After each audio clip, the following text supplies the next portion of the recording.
E aí, pessoal, beleza? Neste momento aí vamos trazer aí algo que poderá deixar alguns aí com o Tico e Teco brigando para valer por causa do assunto Terra plana e Terra Globo, né? Eu, neste momento, quero trazer aqui a minha posição e as minhas indagações em relação a esse assunto de Terra plana aí.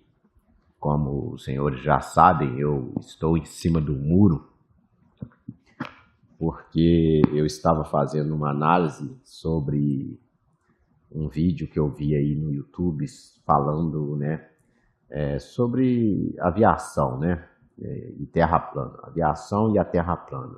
E alguns diziam ali que não tem como a Terra ser um globo, porque se ela fosse um globo, um avião, depois de já decolado e em velocidade de cruzeiro e altitude, né? Altitude de cruzeiro em torno aí, vamos jogar aí em torno aí entre 5.000 ou 10.000 metros, né? Que seria aí no máximo, mais ou menos aí 10 quilômetros de altura. E segundo os globalistas, né? Eles questionavam e perguntavam, né? Questionavam não, eles diziam que um avião voando nessa altitude, ele mantém-se nessa altitude de maneira equilibrada por causa da lei da gravidade, né? Segundo eles, é traçada uma linha imaginária da gravidade, fazendo com que o avião se mantesse aí, vamos supor, se fosse estabelecido 5.000 metros de altura, ele se manteria nessa altitude, não acontecendo variações bruscas por causa deste campo gravitacional que o estaria mantendo nesta altitude, né? E conforme ele vai viajando né, na atmosfera, né, mas acima da superfície do globo, né, isso segundo os globalistas, uma vez que o globo, né, tendo a sua forma esférica, de acordo com a distância já percorrida, esse campo gravitacional iria se adequando, né, à curvatura da Terra. E já do lado dos terraplanistas, eles dizem que não, que a gravidade, alguns dizem, né, que a gravidade não existe. E, por outro lado, eles dizem também que um avião, se a Terra fosse um globo, ao decolar e depois estabelecer no plano de voo, estabeleceria-se as rotas e ao seguir essa rota e essa altitude pré-definida, digamos, assim como foi no exemplo anterior aí os 5.000 metros, que iria acontecer? Conforme a distância ia sendo percorrida, né, depois de, digamos assim, alguns milhares de quilômetros já percorridos, aconteceria que, devido à curvatura do globo, a aeronave não tendo a mesma inteligência humana, então devido à curvatura do globo, ela iria em linha reta, ou seja, estaria escapando do globo e indo para o espaço, uma vez que depois de determinada altitude se estabeleceria ali aquela altitude que seria constante, né, na altitude e velocidade de cruzeiro, né? E aí iria para o espaço esta aeronave, uma vez que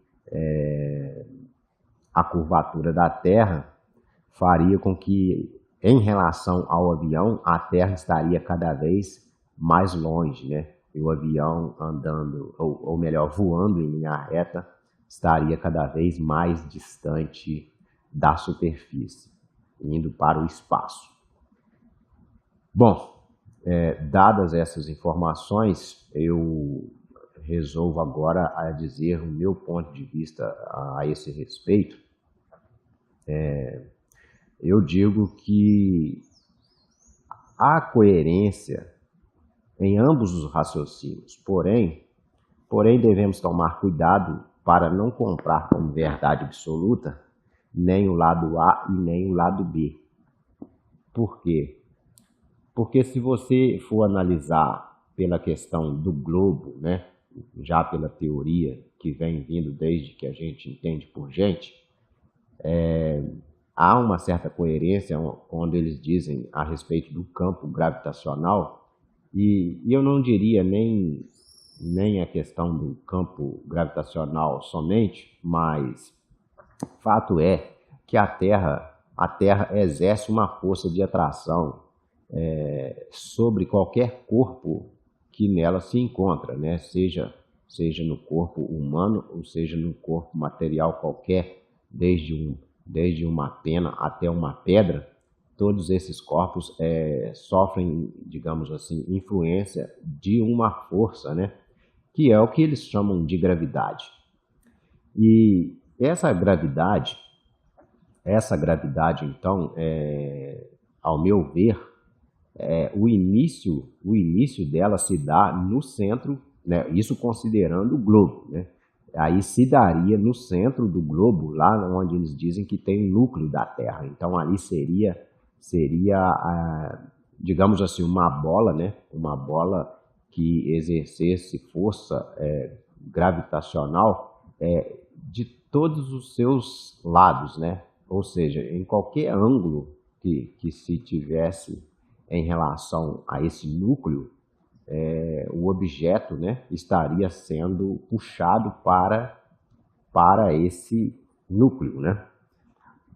Porém, o que ocorre?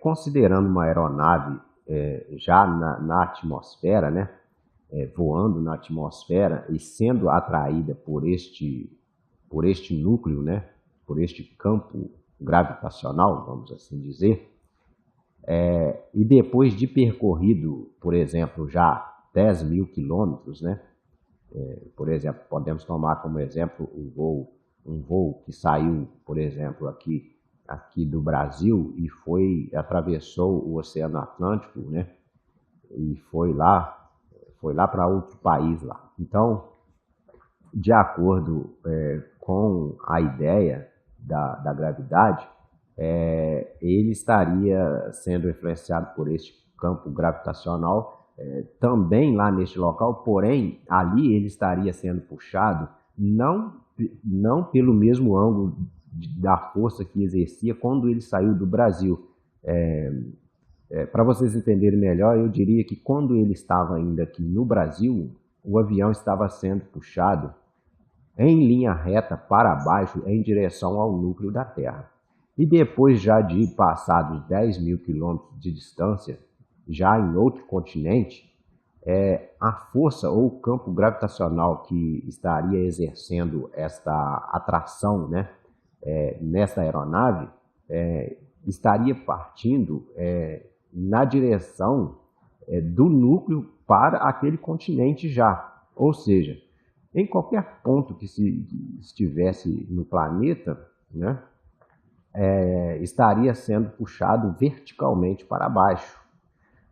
Isso falando do ponto de vista de quem está no local específico do planeta, porque se eu for considerar que eu estou no Brasil e imaginar que a força ou o campo gravitacional dos Estados Unidos esteja me influenciando, aí eu estaria errado. Mas se eu estivesse nos Estados Unidos, aí sim eu poderia dizer que digamos assim, né, o campo gravitacional em linha reta do núcleo até a superfície da Terra lá nos Estados Unidos estaria me puxando para baixo na vertical, ou seja, aprumado, né? Não sei quem é pedreiro aí, entende de obra, entende o que eu estou dizendo. Estaria no prumo, e aí em qualquer parte do planeta teria essa força atuando. E na questão da altitude constante na altitude de cruzeiro, né, digamos assim, de acordo que a aeronave vai se deslocando, esse campo vai também se adequando, porque não é que vai se adequando, porque o campo está ao redor do globo nos 360 graus. Então, a cada grau de deslocamento que a aeronave se desloca, outro campo naquele grau exerce força gravitacional sobre aquela aeronave, e daí os controles da aeronave estariam trabalhando para mantê-la, né, naquela altitude, sempre na mesma altitude. Porém, né, digamos assim, se fizesse a volta ao mundo, a aeronave viajaria fazendo os 360 graus do globo,